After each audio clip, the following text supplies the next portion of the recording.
குர்ஆனை கனவில் காண்பது கல்வியை கற்பது, புத்திசாலியாக ஆகுவது மற்றும் அறிவாளியாக ஆகுவதன் அடையாளமாகும். குர்ஆனை எழுதுவது போன்று கனவில் காண்பது ரஹ்மத் மற்றும் பரக்கத் அவருக்கு கிடைக்கும் என்பதன் அடையாளமாகும். மேலும் அவர் நேர்வழி கிடைக்கப் பெறுவார், ஹிதாயத்தை அடைவார், மேலும் அவருக்கு கண்ணியம் கிடைக்கும் என்பதன் அடையாளமாகும்.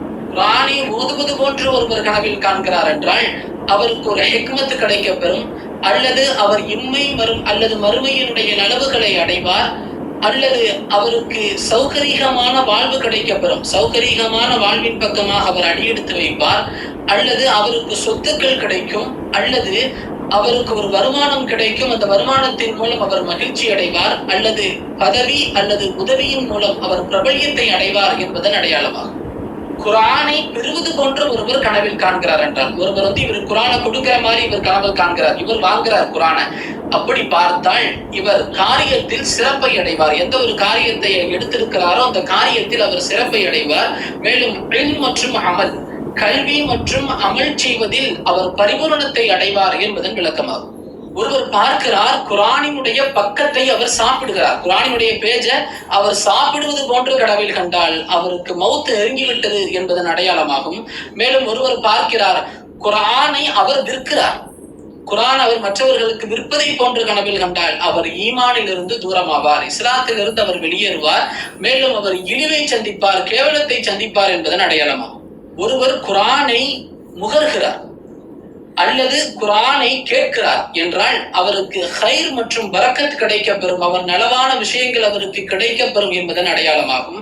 ஒரு இறந்த மனிதர் இவருக்கு குர்ஆனை கொடுப்பது போன்று கனவு காண்கிறார், அவர் இறந்துட்டார், அவர் கனவுல அவர் இவருக்கு குர்ஆனை கொடுப்பது போன்று ஒருவர் கனவில் காண்கிறார் என்றால் இவருக்கு ஹைர் மற்றும் பரக்கத்து கிடைக்கும், மேலும் இபாதத்தில் அவர் திளைத்திருக்கக்கூடிய வாக்கியத்தை அடைவார் என்பதன் அடையாளமாகும்.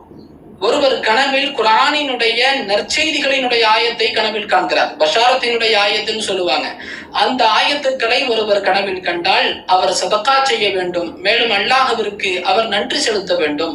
நற்செய்தியினுடைய ஆயத்தை பார்த்ததற்காக வேண்டி அவர் அல்லாஹ்விற்கு நன்றி செலுத்த வேண்டும். இமாம் ஜாஃபர் சாதிக் ரஹ்மத்துல்லாஹி அலைஹி அவர்கள் கூறுகிறார்கள், குர்ஆனை கனவில் ஓதுவது போன்று பார்ப்பது 4 அடிப்படைகளாகும், 4 அடையாளங்கள், 4 விளக்கங்களில் ஒன்று நிகழும் அல்லது 4மே நிகழ்ந்துவிடும்.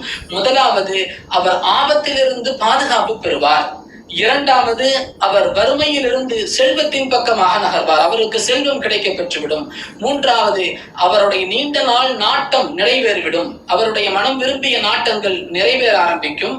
நான்காவதாக, அவர் இரையச்சத்தை அடைவார், விழிப்பு நிலையை அடைவார் என்பதாக இமாம் ஜாஃபர் சாதிக் ரஹ்மத்துல்லாஹி அலைஹி அவர்கள் கூறுகிறார்கள். இது போன்று கணவனுடைய விளக்கங்கள் மற்றும் பல்வேறு தலைப்புகளில்